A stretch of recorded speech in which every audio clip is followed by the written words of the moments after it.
Can you hear us now?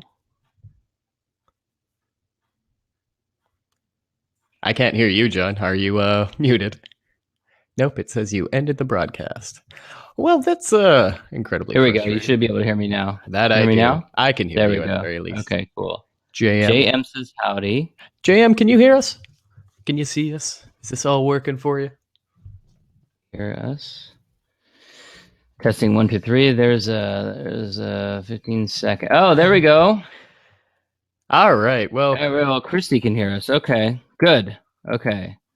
Try reloaded tab and I can see and hear you. Awesome. Okay, perfect. well, that was a solution. Still frustrating. No kidding. What a character building experience, guys. Thank you so much for your patience. Well, it is. It is actually a learning opportunity, and I've done over 150 webinars over last, I don't know, 2.5 years, and you're always going to have some technical difficulties, and the SHIT is going to hit the fan at some point or another, and you got to roll with it, and mostly people are very understanding. So Paula, Dave, Christy, Robert, JM, you guys are awesome for sticking around, and so what we're going to do is I'm going to move through the rest of the material and move along. So thank you guys. And if that happens again, we'll just repeat the process. So as I was explaining, so the world population connected to the internet is actually going to double over the next 3 years, which is just absolutely insane. So that's a huge amount of people that are coming online. And you really need to be leveraged and capitalized and in a position to be able to take advantage of that. And at the same time, the e-learning industry, so educating people,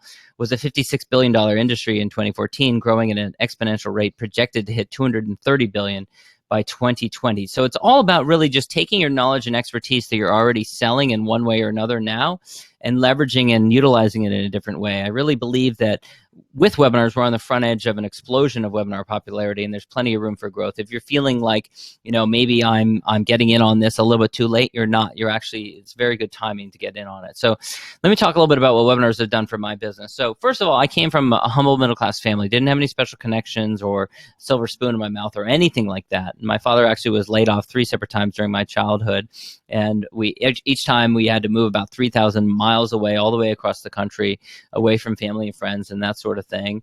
And I've had some really cool opportunities in my career. I've been able to work for presidents and met some amazing world famous entrepreneurs. And in spite of this, when I started my own business, it was a roller coaster. I was stuck on the marketing hamster wheel, limited on the amount of dollars per hour I could charge, limited on the number of hours that I could work per week. I wanted better clients, but I wasn't sure exactly how to go about it.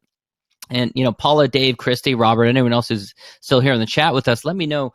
Say yes if you can relate to that kind of situation where you want to break out of this hamster wheel. And, for years, I tried to build my reputation as an expert, and I tried all these different things, going to networking events and cocktail parties and writing a lot of blog posts and building up social media channels and going to a lot of, face-to-face meetings, chamber of commerce meetings and conferences and, and things like that. And none of them really helped me to break through and build my reputation in a larger way. And the turning point for me was, during early 2012, I started to hold my first few webinars, and my first few webinars were really rough, more rough than this. They were, not sparsely attended, I guess would be a nice way of saying it. Once I started collaborating with partners in 2015, I experienced really massive growth. And webinars are what I call relationship building on rocket fuel, because they allow you to build relationships with hundreds or thousands of people at scale, which is really amazing. And today, I can have the ability to make money by leveraging my time, anywhere from 1,000 to 10,000 plus on a 60-minute webinar. I'm not making 7 figures on a webinar or anything like that. There's a lot of people out there that claim that sort of thing. I think it's probably a bunch of BS, but you can make very good money doing it, more than when I was full-time practicing law, more than any lawyer can charge for their time.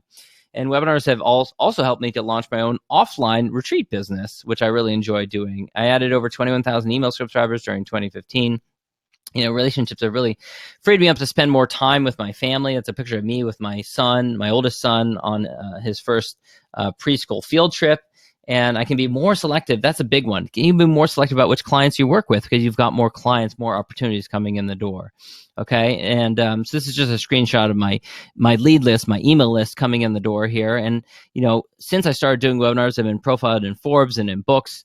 and appeared on top websites, blogs, and podcasts, and done a webinar for Tony Robbins' company and spoken at conferences. All these are opportunities or ways of attracting new clients into the door. I get emails like this, even though I don't want to do speaking, it's not really a priority for me. I get emails like this inviting me to be a speaker. And as I said, hosting my own event. So let's talk about what other people have, how others have leveraged webinars. So this is Jeff Rose. He's a financial planner, traditional offline, traditional business in a small town in Southern Illinois. And before webinars, he held live seminars and say yes in the chat if you can relate to doing this, or if you ever done seminars, live seminars before. It's really hard. You got to attract people to come down to a physical live location at a certain time. Maybe they have to get a babysitter. Maybe if they had to get off work in time in order to be there. You have to pay money out of pocket in order to rent the room and get food or wine or whatever to attract people to come on down to it. It's very challenging to do.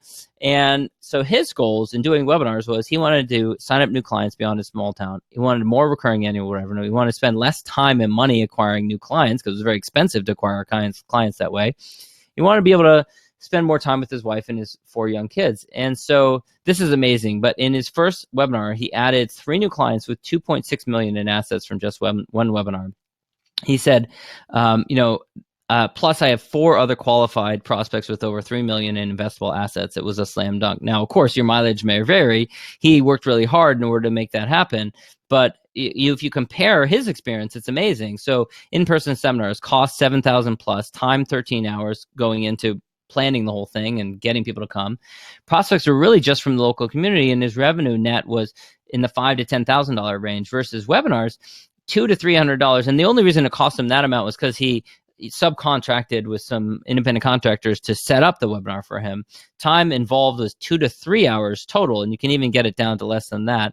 Prospects were worldwide, anywhere around the globe, anywhere with an internet connection, and his revenue was in the $20,000 to $30,000 range. So as you can see, just a much better result. If you want to read all about Jeff's experience, you can go to webinar1k.com/Jeff.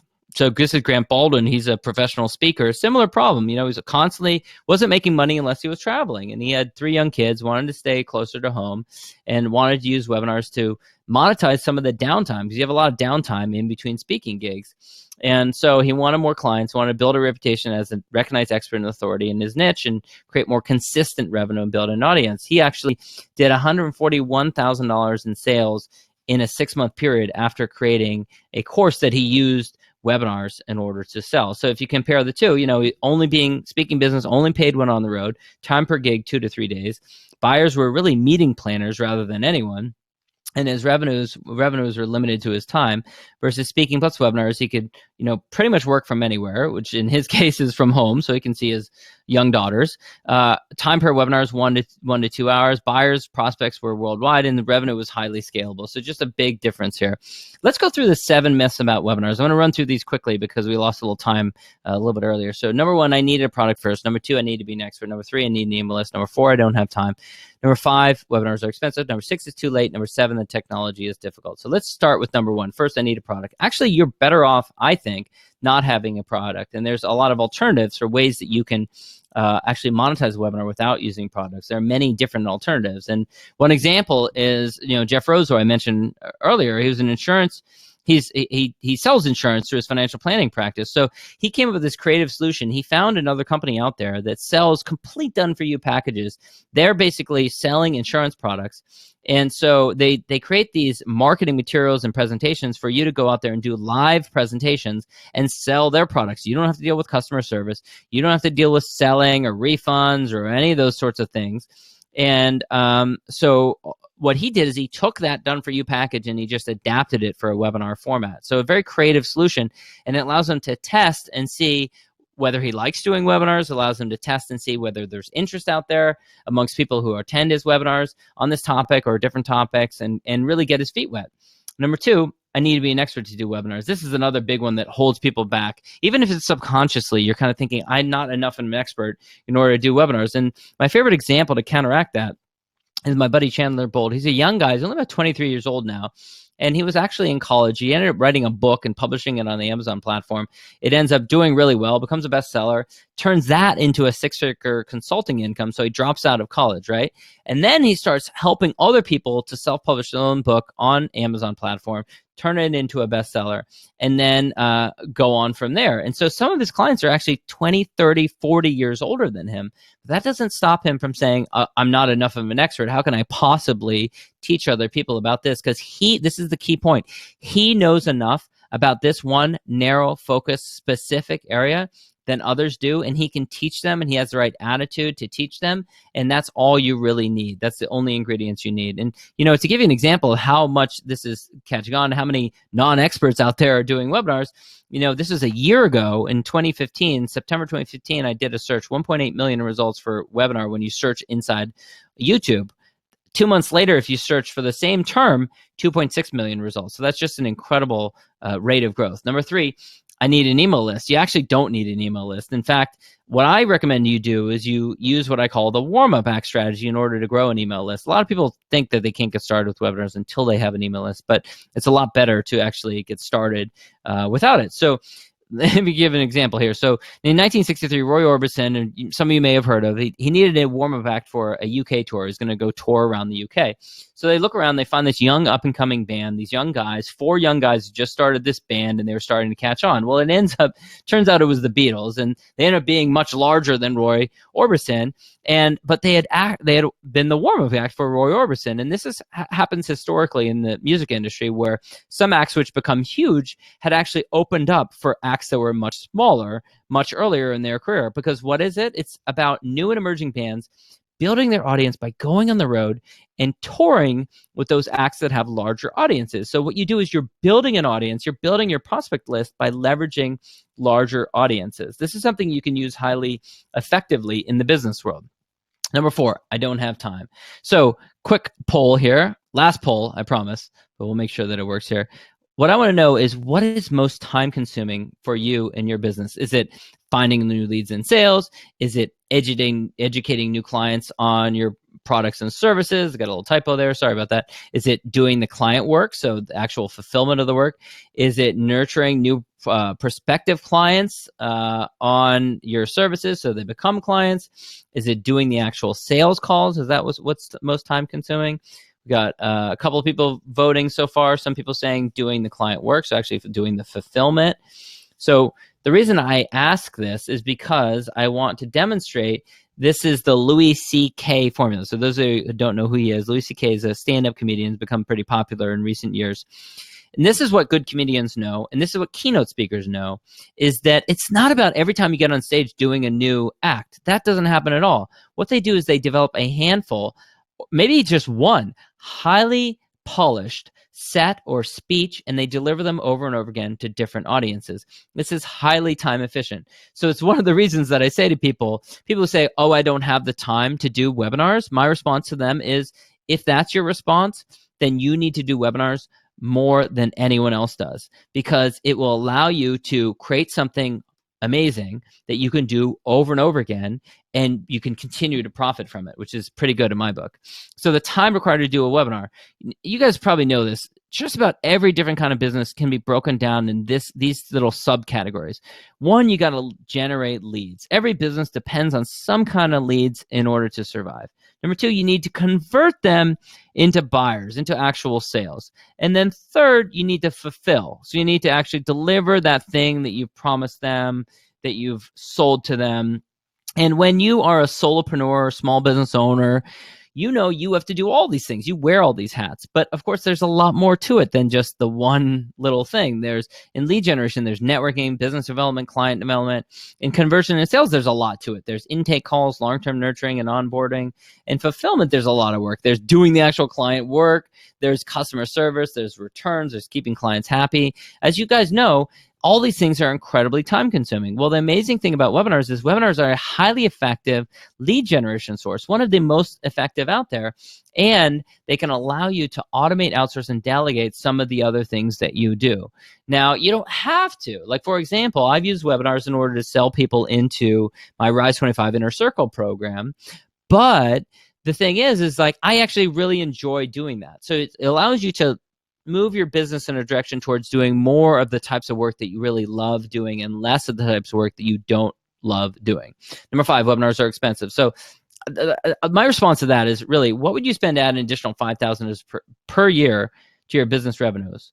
Would you spend $500? What if you were to add $50,000 to your business revenues?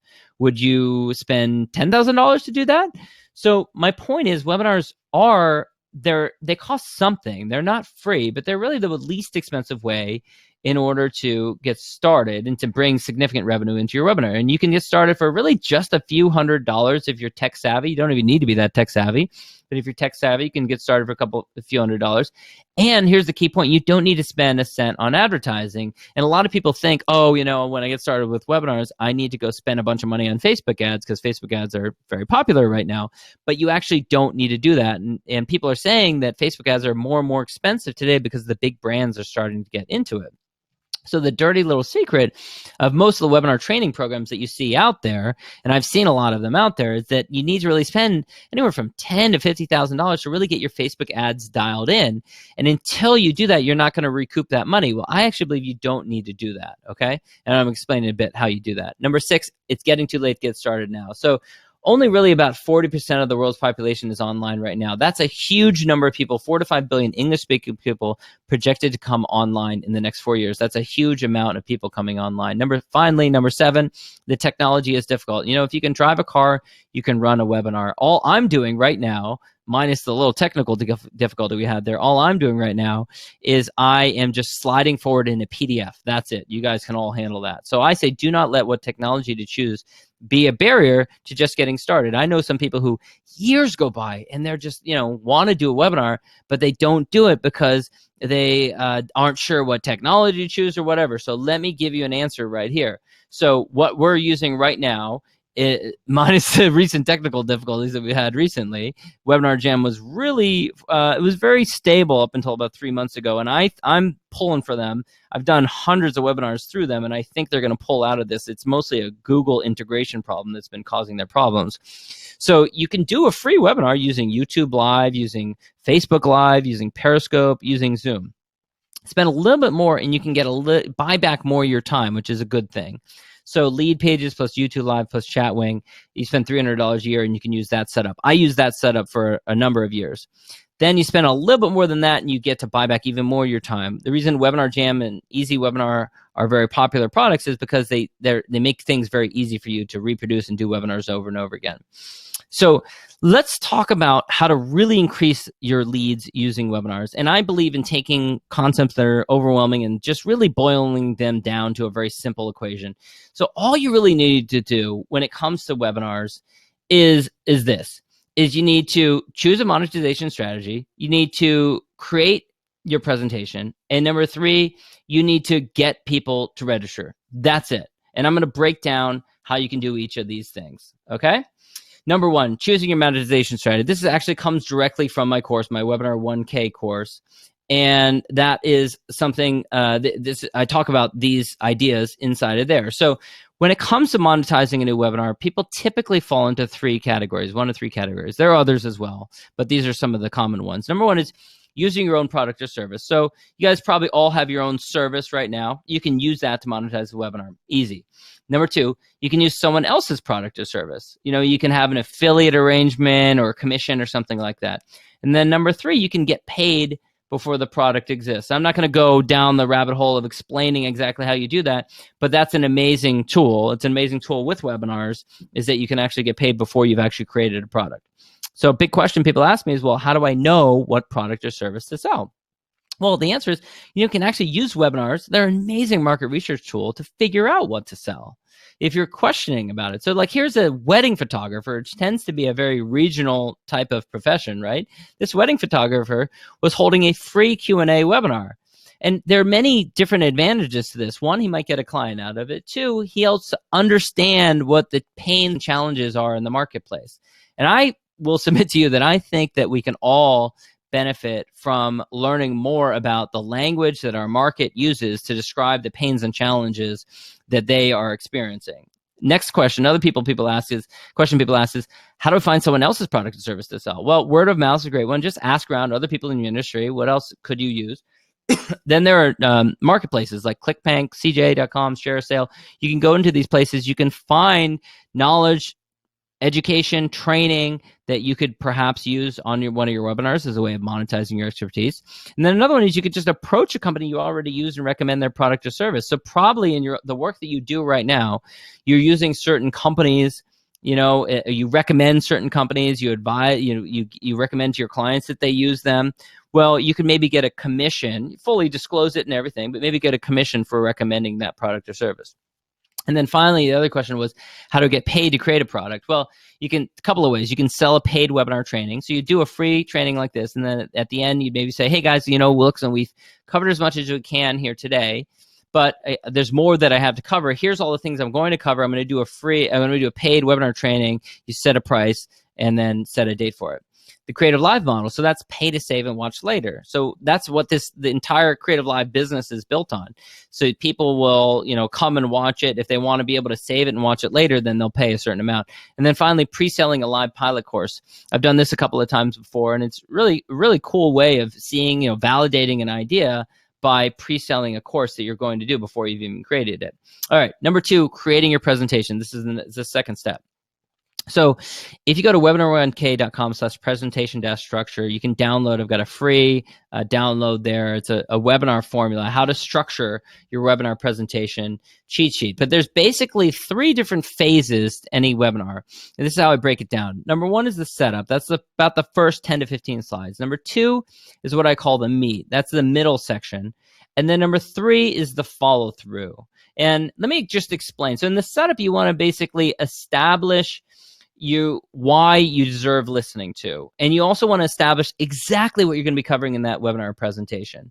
If you don't, then people aren't going to stick around. If you don't establish that you have credibility, and if you don't establish very clearly what you're going to talk about, then some people might stick around who really shouldn't be there because they're not really going to cover you're not really going to cover material that's relevant to them, and then they're going to be pissed at the end. So you want to be really clear at the beginning with people what you're going to cover there. So that's in the setup. Number 2 is the meat. Now, I do not believe in some kind of hide the ball where you have some kind of big secret and you refuse to tell everyone what the secret is, and at the end, the big secret is you got to buy my thing or product or service in order to get all the answers. I think that's BS. What I believe in is you need to actually teach some people something. You're not going to teach them everything they know, but the people who are right for you, they're going to know that if they invest some time and money in you, they're going to get exponential results. And that's really important. And then finally, the third section is where you create some kind of offering for the market that you've just taught. And if you have done a good job of teaching them something, delivering some value, explaining why you have credibility on the matter, then a certain number of those people are going to want to, they're going to want to know what their options are for working with you.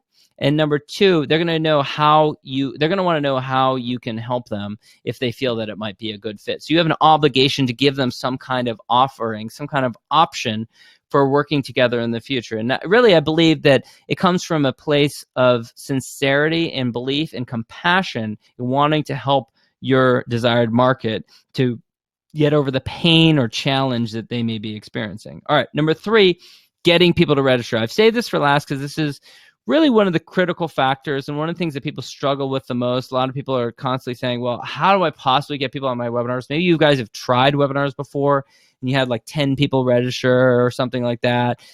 Believe me, I know what it's like. I did it for a number of years. It was painful when I got started. And so I want to save you from that pain. It's really $1 million question. It's like, how do I get people to register and show up, especially if I don't have a big email list, especially if I don't have a big social media following or anything like that? And the answer is collaborative partners. This is not the only answer. This is actually one of a dozen strategies that I talk about in my course, but I do believe that collaborative partners is one of the most powerful strategies. And so I want to dwell on it. I want to cover it a little bit for a while here. So first the question is, okay, well, what are collaborative partners? Well, collaborative partners are a company, a business professional, a consultant, an organization, an individual that targets a similar market as you do, and who you can collaborate with on a webinar promotion in a mutually beneficial way, okay? And there are different kinds of collaborative partners. It could be a company. It could be a software business. It could be a university like your alma mater or some other university. It could be a LinkedIn group. You could start your own LinkedIn group, by the way. It could be a Facebook group. It could be author, speaker, thought leader. It could be individuals who have an audience. There's so many different opportunities out there. There are these different locations where you can find a pile of needles, your ideal prospects. They're hanging out already in a clump somewhere online. It's not a needle in a haystack. It's a pile of needles. You need to find out where they are and then collaborate on an educational webinar with them. And finding these collaborative partners and locating them and then doing these presentations is really a secret shortcut to building a massive audience. And these are just screenshots of different instances where I had 1,500 email subscribers being added to my email account. You have ideal prospects for me in a 24-hour period. And it wasn't even that I was doing a lot on this particular day. It was just that someone else, some other company or individual, was promoting a webinar to their tribe, to their audience, that I was going to be presenting in a couple of days. So the question is, well, how do you find these collaborative webinars? Well, how do you find partners to promote your webinar to their audience? Well, here's two great sources of partners. And I identify about 15 different ones in the course, but I'm going to just dive in on two of them here. So one is Udemy. Udemy is an online learning platform. Maybe some of you guys have heard it there. They have all kinds of different courses on all kinds of different topics. So it's a great marketplace for you to go check out. So let's give an example. So let's say that you are an expert in reducing stress. You're a psychotherapist or something like that. But let's say you want to help people to reduce stress. So the keyword term is maybe stress reduction. So you take that and you plug that into Udemy. You search in there and look at these different results you get. You get hypnosis, be stress-free now using self-hypnosis, stress-free at work, reduce stress and improve performance, stress management advanced, all these different things. Let's just grab one of them there. This one's $249. They've since revised their pricing structure, but it was $249. We got 7 reviews. Okay, let's go look at it. We take a look at it. We got Stress Management Advanced Part 1. We got $249. We got 7 ratings. And we have, most importantly of all, 1,300 students enrolled. So that's telling me that this person, Dr. Anthony Dahlman-Jones, is someone who is a thought leader, is an expert, who's doing cutting-edge technology, creating a course on a relatively new and emerging platform. And he's got people that are buying his stuff. So what if you were to develop a relationship with someone like Dr. Anthony Dahlman-Jones, the course creator, and find a way to collaborate with them? That is the key, is finding that is a big pile of needles right there, okay? Finding partners to promote your webinar to their audience. Another thing you can do is Amazon. Now, good old Amazon, right? It's been around for, 20 years now or something like that. Amazon is a great source, but maybe not in the traditional way that you would think. I'm going to explain to you exactly how you can go through step by step through this and educating yourself. So this is another of my students, David Abbott. And what's interesting is he did exit planning for business owners in their 50s and 60s. And he told me that he was going around for the Chambers of Commerce meetings, networking meetings, and it was really looking for a needle in a haystack. I mean, really, really hard to find exactly who he was looking for, especially because most of his ideal prospects didn't even realize they needed to hire him. So they weren't looking for him at all. They didn't realize that they were going to want to sell their business maybe 5 to 6 years later. And that's exactly when he wanted to find them. So very, very difficult for him. Okay. So he could take his term, exit planning, plug it into Amazon, see what's out there. And you see some of the thought leaders out there. You see Finish Big, Business Exit Planning, Walk Away Wealthy, The Master Plan, Business Exit Companion. These are some of the different books that are out there. And it gives you great ideas around positioning, language, even imagery. Look at the pile of gold bars that they have there and the big whale on the page there. You want to make sure that, these are the books that are selling well on this topic. You want to make sure that your messaging is aligned, is not so disjointed that you're really repelling your target market. So what people often ask me is, well, okay, John, why would I want to reach out and reach out to someone who's a thought leader in my area? Wouldn't they be fearful of competition? And why would I want to collaborate with a competitor? Aren't they a competitor? Well, there's a number of reasons why I don't think this is a problem, okay? And why an author may want to promote a competitor. Not right away. You got to build a relationship with them first, but why they might want to promote a competitor. Number one, this is a big one. Traditional notions of competition, I believe they do not exist when demand is increasing exponentially, as I demonstrated to you earlier.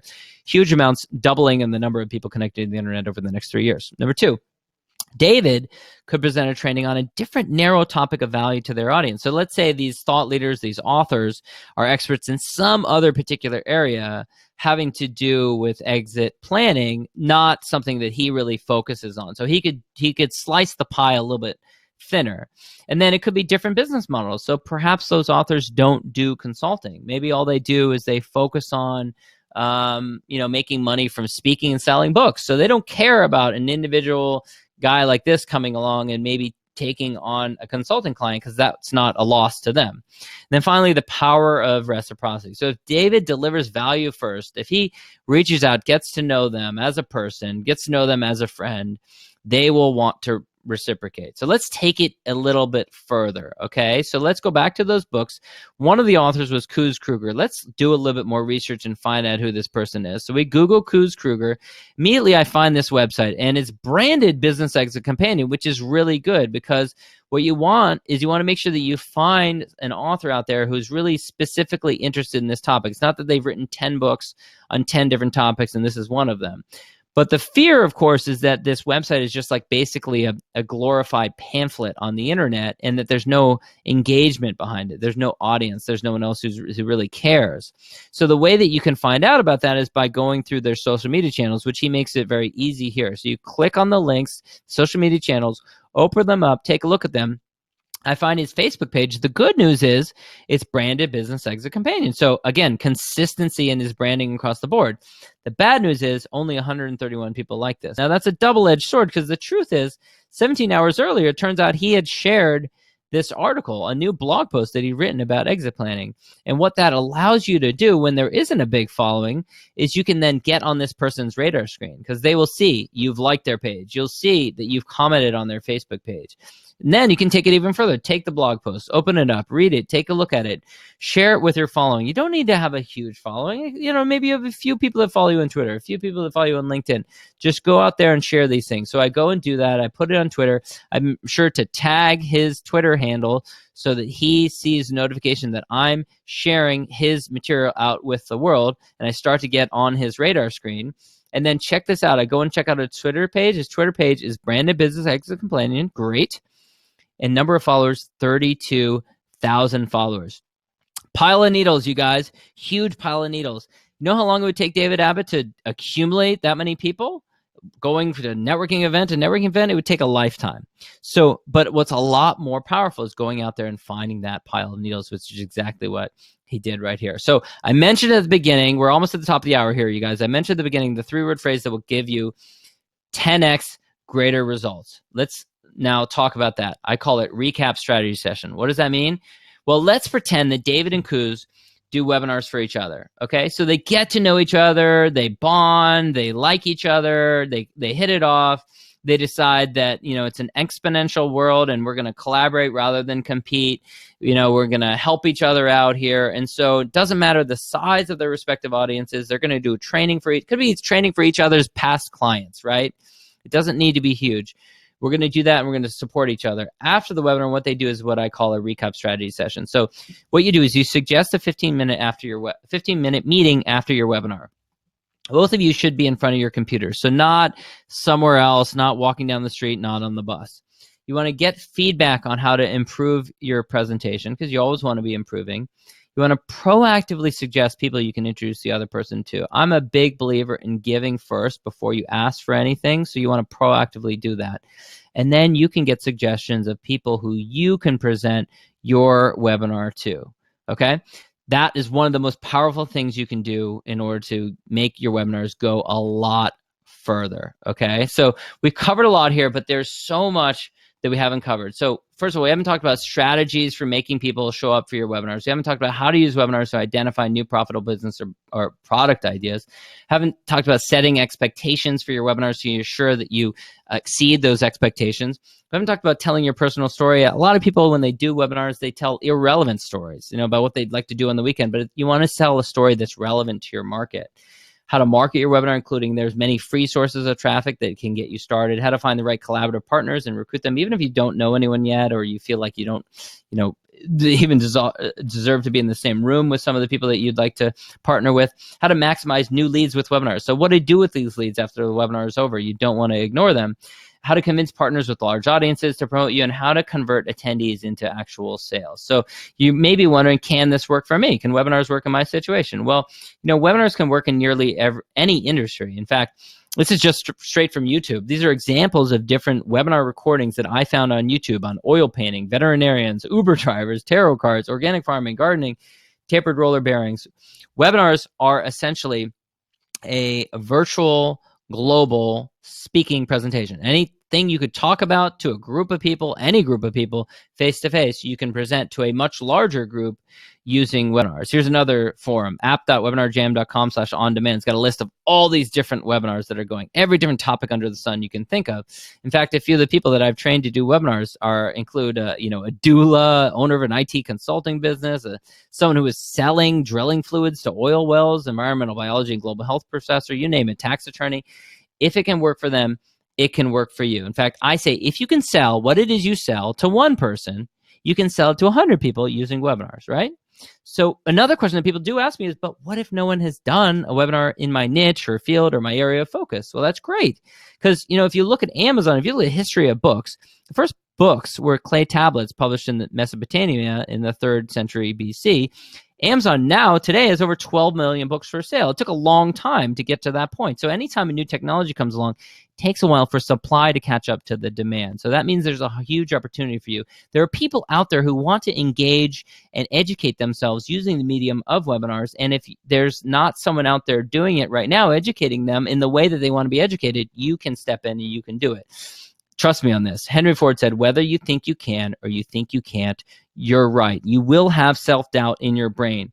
You just need to overcome that and get past it in order to be successful at webinars. And now here's the problem is there's a huge gap between ideas and inspiration and actually doing it. And there's something called the forgetting curve. So within 6 days, you'll forget 75% of what we learned here today, which is not good, right? So I know that you can do this if you just have guidance and a plan. So if you want a quicker and easier option, if you don't want to spend the 5 years that I spent figuring out webinars, many years of just ignoring them and not doing really well and just kind of petering along, if you want a quicker and easier option, then I'd like to tell you a little bit about my course. It's called Webinar 1K, and it's a plan for how to become a recognized expert, build a massive email list, and make $1,000 or more per month using webinars. It's a proven step-by-step plan for creating your first webinar and using webinars to become known as an authority and an expert and build a massive email list, prospect list, and a following without spending a bunch of money on risky advertising. Even if you don't feel like an expert, or if you aren't sure what to teach, or you don't have an email list right now, don't know how to get people to show up for your webinars, or aren't sure what technology to use or how to monetize your expertise. So what is included? Well, first, there's the step-by-step 4-module video training. And it breaks down as far as your purpose, your presentation, your product or service, your promotion, and then at the master level is your partners. Now, this is everything you need, soup to nuts, A to Z, everything you need to know, never having done a webinar before, to getting to the point where I am, where I can do multiple webinars per month. I can show you exactly how to do all these things. First, in your purpose, we talk about how to clarify your purpose in doing webinars. We talk about how to build your audience, how to conduct market research, which is webinars are an amazing tool for conducting market research, how to find and test profitable ideas, and how to avoid common costly mistakes when getting started. I really wish that I knew this stuff when I was getting started. Second is your presentation. I cover everything you need to know about creating your actual webinar presentation. So how to structure your presentation, how to set expectations properly, scheduling secrets, so when you should schedule your webinar, how to use case studies in your About Me story, how to get people to show up, and how to transition from educational content into an offer without feeling like a salesy guy, right? Number 3, module 3, your product or service. So I talk about how to monetize your webinar, the 7 different primary approaches, how to sell without being salesy, how to structure your pre and post webinar emails, exactly what you should be saying. A lot of people drop the ball in that area. How to use surveys to gain a deep understanding of your audience. And then module number 4 is your promotion. So I give you some guerrilla webinar promotion tactics for when you're getting started, how to use social media, how to use podcast and guest posting, how to use collaborative webinars, of course, and how to structure your promotion. And then in module 5, which is at the master level and above, you get your partners. And this is really the most valuable material in the course, how to run collaborative webinars and webinar swaps, which are slightly different. We talk about the recap strategy session. I give you the script on how to 10x your growth, how to use webinars for companies and organizations, which have been incredibly powerful for me. I've done webinars for Tony Robbins' company, for Salesforce, for Contactually, for Aweber, a number of different companies. How to use, and then also how to get people with large audiences to promote you. Okay, so that's the step-by-step video training. And then also we have the private community. I'm really proud of that. You can go in there and get questions answered. It's really cool. And then we also have, in addition to the video training, the private community, we have unlimited email consulting with me during my course. I'm really protective of my time, but this course is my baby, and I really want you to succeed with it. And I know you can succeed with it. So I make myself available to you. You get priority access with me during the course. And then finally, at the master level, we have email scripts, high converting PowerPoint templates, promotional calendar, pre and post webinar email sequencing, and swipe files. So everything you need to get started very quickly is included in the master level as well, including email sequencing model, PowerPoint templates, 30-day promotion calendar. So literally you can set a date and work backwards from the date. And then I also have in-depth interviews with successful entrepreneurs who've used webinars, including Michael Port and Chandler Boulder, I mentioned there earlier, and Grant Baldwin. Some people who've been really successful using webinars. So everything included is over $3,500 value, but of course, you're not going to pay that amount. So I've got 3 different levels. First, at the pro level is the bare bones material. So you get my proven A to Z webinar system, and you get the private community, and you get lifetime access. That's $397. Then at the master level, you, in addition to the first 4 modules, you get the 5th module, which is on your partners, which is really the critical information that you need. You get additionally word-for-word email templates, you get webinar PowerPoint presentation swipe file, access to all 10 advanced training modules, and access to all 10 case studies.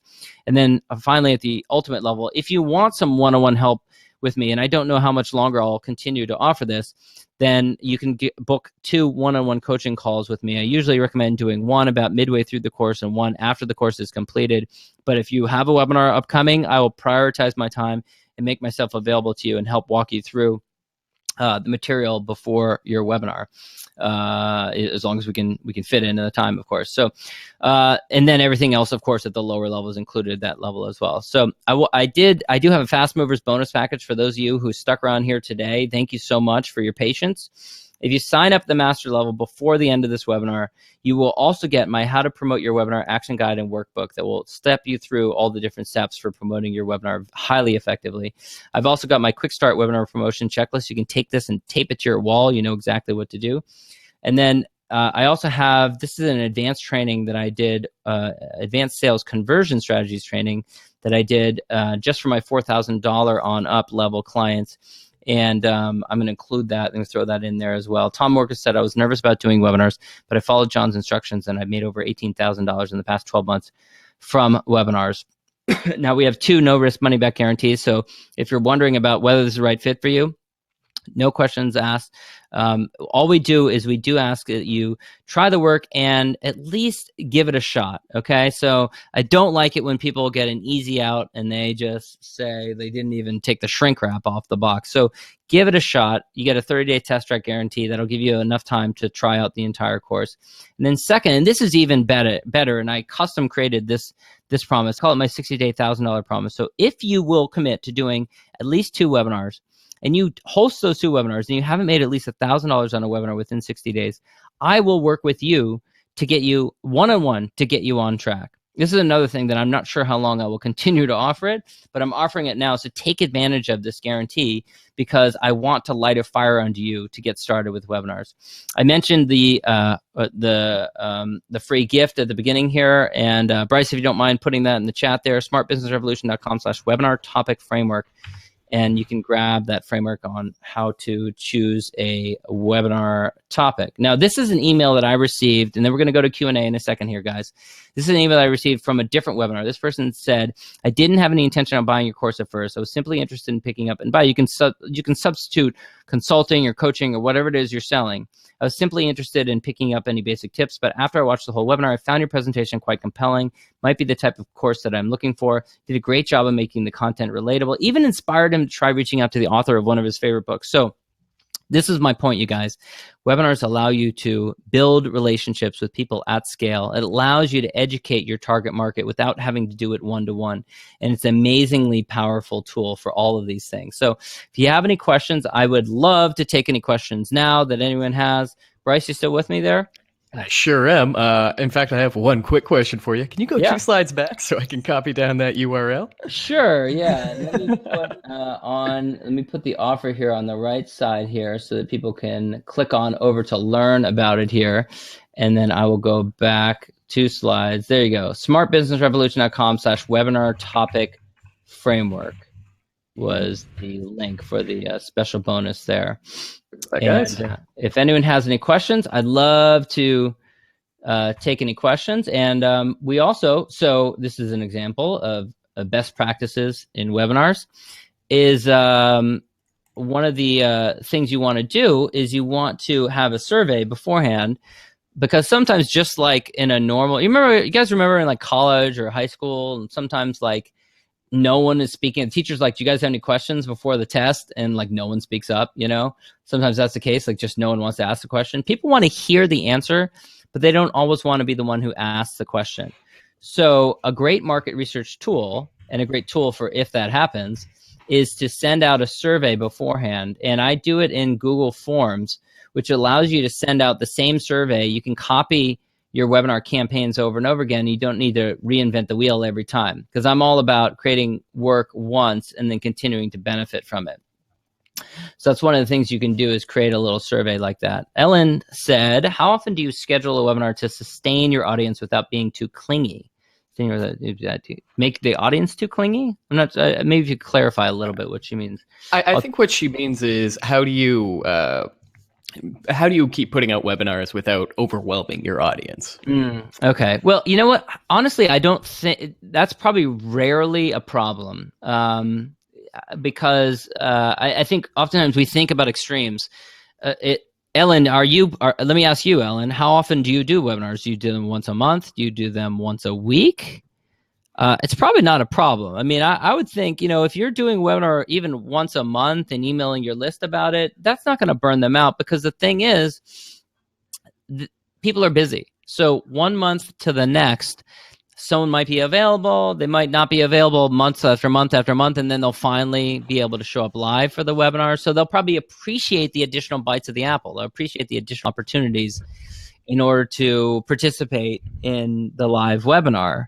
Plus, if you use the strategy that I advocate, which is doing external webinars, not for the list that you're building as frequently as doing it for other external audiences, they're never going to burn out on you, because the most you do is one time or maybe once a year. There are a few, collaborative partners that I have done a couple webinars with, like maybe once a year, but that's about as frequently as it gets. And I don't think anyone's going to get burned out on that. Bryce, any comments as to that question? No, I was just going to basically parrot what you said about partnering with somebody as a way to diversify the audience too. It's just a great way to bring people into your audience. It's a great way to avoid, overwhelming people, of them getting tired of you. Although that as far as concerns you should have, I very much appreciate it, but I really don't think you have to worry about that, Ellen, unless you're doing like a webinar every day and you are emailing your list every day about it. Yeah, that is the point where they would probably get a little exhausted. But yeah, we got a question from Kyle here. Is it better to create a webinar based on what you already know, or to find a niche and then become an expert? Kyle, I would, I'm not going to poo-poo your dream if your dream is to go into something else. Maybe you have a passion about something in particular, but you're not an expert and you want to go into it. But I would say start with what you know, because there's probably a need there right now. Or let me say it differently. Start with what the market wants from you. I think a lot of times we try and go out there and create a solution that maybe there isn't enough demand for, or maybe we're personally challenged by that thing, and that's why we pursue it, rather than actually going out there and creating something the market really wants from us. So make sure that you are creating a webinar on a topic that's is a couple of different things. One, it's going to attract ultimate audience of individuals that you really want and feel passionately about serving. So, for example, I have a friend who has built a very successful psychotherapy practice. He could very easily go out there and do webinars aimed at other psychotherapists on how they could build their own successful psychotherapy practice.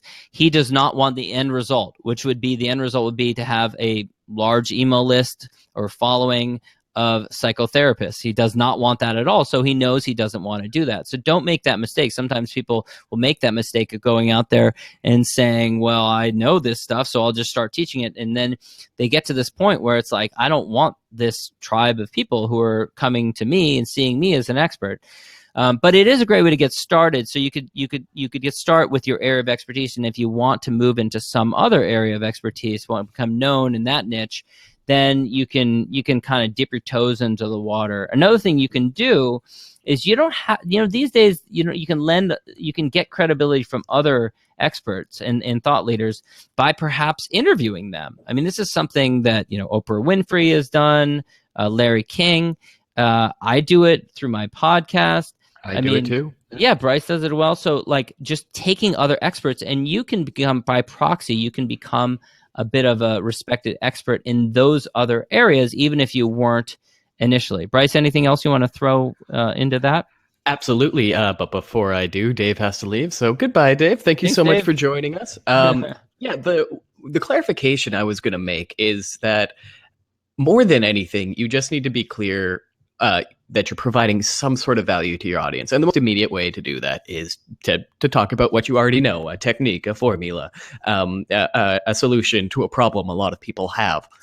Finding a niche and narrowing down on it, absolutely fantastic. That lets you, as John said earlier, that kind of lets you upcycle your content. That means you have to get it down to a science, and then you can give the same presentation, the same webinar again and again, and you will always have a fresh new audience that needs that solved because you're the only one doing it. But there's always the chance that's not an in-demand solution and other things. So before you build that raft to go out into those unknown waters, I would start with what you know. But at the end of the day, all that really matters is whatever you're going to be talking about is valuable, either because nobody else is talking about it or because you know what you're talking about. Yeah. And, there's a lot to learn. Much of it, you just need to learn it once and then it becomes easier. Mm-hmm. But when you get started with webinars, you need to learn the software. You need to learn how to get people to register. You need to put together a PowerPoint presentation of some sort to present the material. There's a lot of different things. Sometimes I'll talk to people and they're like, yeah, I'm doing my first webinar next week. I haven't chosen the software yet. And I'm going to run Facebook ads to get people to come, and I've never run a Facebook ad. It's like, do you realize how complicated that is? Like, all those different things they all require a lot of specialized knowledge and expertise. So don't create more work for yourself by also picking a new area of expertise, I guess is what I would say. There's a couple of questions that were submitted in advance that I think are relevant, and people probably would like to hear the answers to them. So one of was optimal length of webinars. Is 1 hour too long and 30 minutes too short? Generally, I would say, yeah, I think 30 minutes is too short because, your peak attendance, it won't happen until at least 10 to 15 minutes into it. If you have a 30-minute presentation, then they would have already missed half of the presentation, and you don't want that to be the case. And I gave you some data earlier that showed that right around an hour tends to be the optimal length, which is why I just shoot for around an hour. Some people say a little bit shorter, more like 45 minutes. And then another person that what is an acceptable price point for a webinar? He said the price point, he or she said the price point of least resistance, don't say free. Generally, I'm an advocate of doing free webinars as a lead generation tool, and you can sell them other offerings like I have here today, and maybe some people will take you up on them. But it is generally more challenging to get people to pay for it unless you've been putting out free educational content for quite some time. They built some trust with you, and they know that you're worth the price that you're going to charge for the webinar. Absolutely. Bryce, any thoughts on that? Just more of me agreeing with you. The real there's a lot of little things I like about webinars, but the big one is people can volunteer to attend them. You're not getting in people's faces and, doing traditional advertising, which is just hitting them over the head and again saying, this is a thing, you need it. No, people self-qualify themselves when they enroll in a webinar. They have a problem or they want to do something and they don't know how. And it's the best kind of marketing to me. And please keep in mind, I do a lot of marketing consultations. I do this a lot, and I wish I could do webinars in more of my life, but I do them as much as possible because they are just there's no barrier to entry. You have an engaged speaker and an engaged, interested audience. And you get to showcase value to that audience, and that audience gets value out of it. And then they can decide for themselves if they want to take the next step. They get to decide if what you said was valuable enough for them to invest in the product. But they didn't have to invest anything prior to that besides their time. And hopefully you've proven yourself worth that time. Now, that isn't all to say that you can't charge for a webinar, but that you need that trust there first. And what a webinar does in general, and why I think it functions so well as a lead generation tool to convincing somebody you are worth their time and their money, is because you are giving that stuff for free initially. But if you did have an engaged audience, you could certainly charge for your webinars. The only thing I would add there is that would typically be an audience you have returning again and again. So that would also mean that you would likely have to give presentations that are a little bit more varied. You couldn't necessarily talk about the same thing again and again.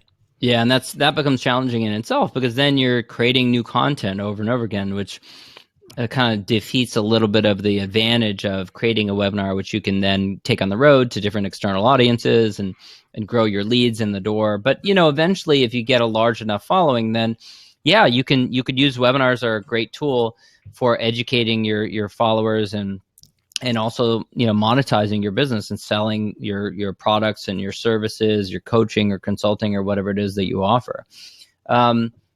Great answer there, Bryce.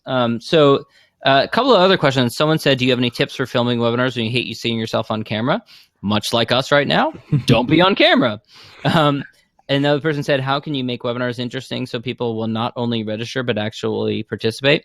I'll share one. One, I think just, practice. You'll get better over time. Get market research. So ask people what they want. Put surveys before and after your webinars. You can put these things into your email follow-up sequences so that you are asking people on a regular basis what they liked and didn't like, and you'll get better over time. Another thing you can do that I did recently was I got some great attendance from one webinar I did where I said at the end of the webinar, and I advertised this in my email copy and everything, at the end of the webinar, we're going to be doing a strategy session, live strategy session for people who showed up. And we were very deliberate about it. And we did a survey at the beginning of the webinar, asked people if they want to be considered for this strategy session. And we gave people specific actionable advice right there live on the webinar. And we got 50% show up rate for that webinar, which, in case you don't know, typical show up rate is 30%, 40% to a webinar. I think that's good and bad news.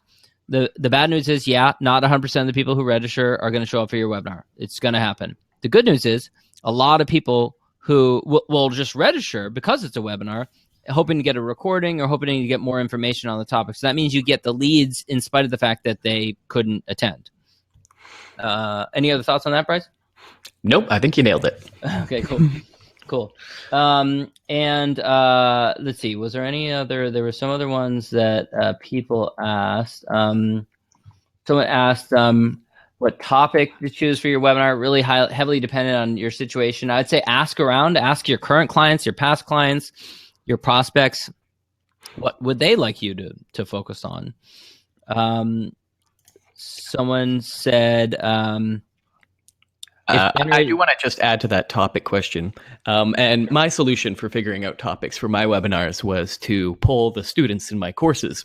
And I've also done this with my entire email list as well. And then it was just as simple as working backwards from the results, seeing what the most popular ones were, and just thinking, did I have something useful to say here? Yes or no? And if yes, it got added to the roster. And that is entirely how I came up with my entire webinar calendar last year. Yeah, that's great. Yeah, and if you don't have an email list where you can pull from, then starting maybe with social media is a great way to go. Asking people you're connected with on LinkedIn or Facebook or whatever social media channel you're active on. Or if you don't feel like you have many people that you're connected with on social media channels, go into some group forum like a LinkedIn group or a Facebook group and start engaging and start seeing what topics come up again and again on there. I was talking to one of our inner circle members recently who has his business gives people advice on how to climb the corporate ladder, how to get a promotion, get a new job, that sort of thing. And a lot of his the people that follow his work are in their 40s or 50s. Well, he recently put out some information about age discrimination in hiring, and it went off like wildfire. It just was like lighting a match. Like, it was just people really, really engaged in it. And this is someone who's been doing this for years and years. So don't assume that you have all the answers. Constantly be out there, asking around, having conversations with people and seeing what people engage with. And I think you'll get closer and closer to finding those burning pains and challenges that you can really help people with. Absolutely. I do want to, well, I want to reiterate how important reiterating is. Even somebody like John, who literally talks about how to do webinars, is constantly revisiting his tactics and making sure they are fine tuned. He is making sure they're the best they can be, and I'm much the same way. I've answered the same question numerous times over the past few years from students, from listeners to my show, from people attending my webinars. And over time, my answer's gotten a lot better. And I've also taken the time to look at what other people are saying in answer to that question. I'm learning from others, and I'm constantly reiterating. And as a result, everything I'm putting out there, I hope, is much better. I think it is. And people seem to think so. But that is my simple solution, is just to always be fine-tuning things. And it kind of circles back to that question we had about how much to charge and stuff. Depending on your audience, depending on your offering, you could potentially charge out the nose, or charging could be a terrible, terrible idea. It's really up to you to test that formula for yourself and to find out where the sweet spot is.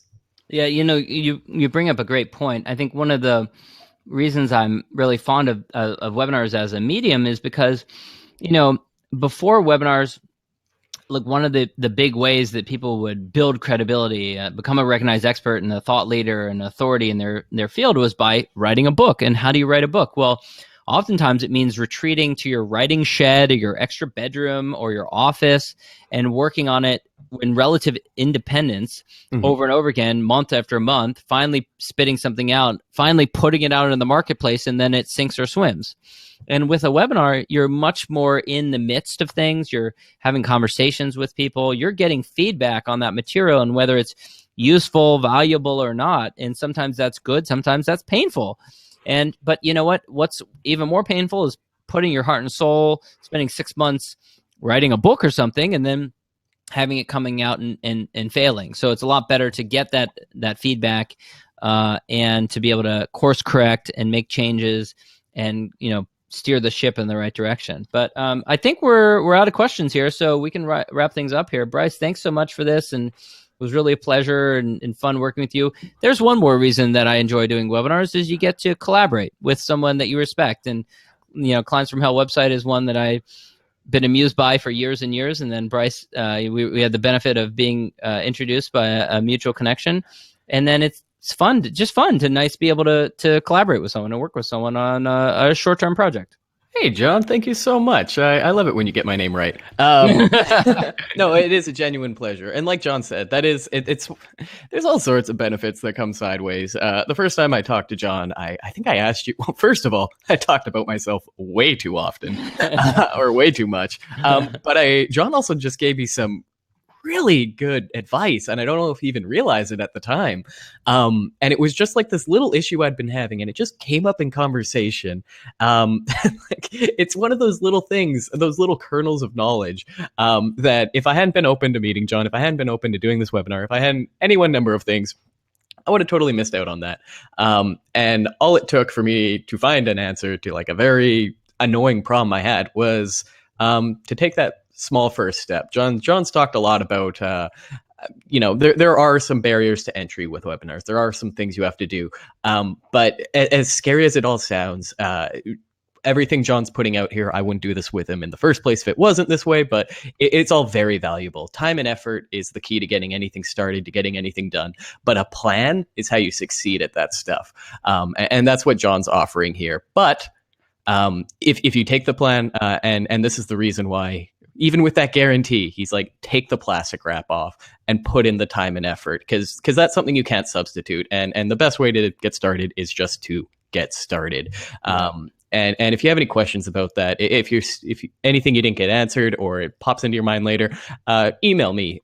Talk to me on Twitter. I'm on Twitter at Bryce Bladen, at clients FH, or just email me at contact@clientsfromhell.net, or talk to John in any of these other wonderful areas. And thank you guys so much for attending.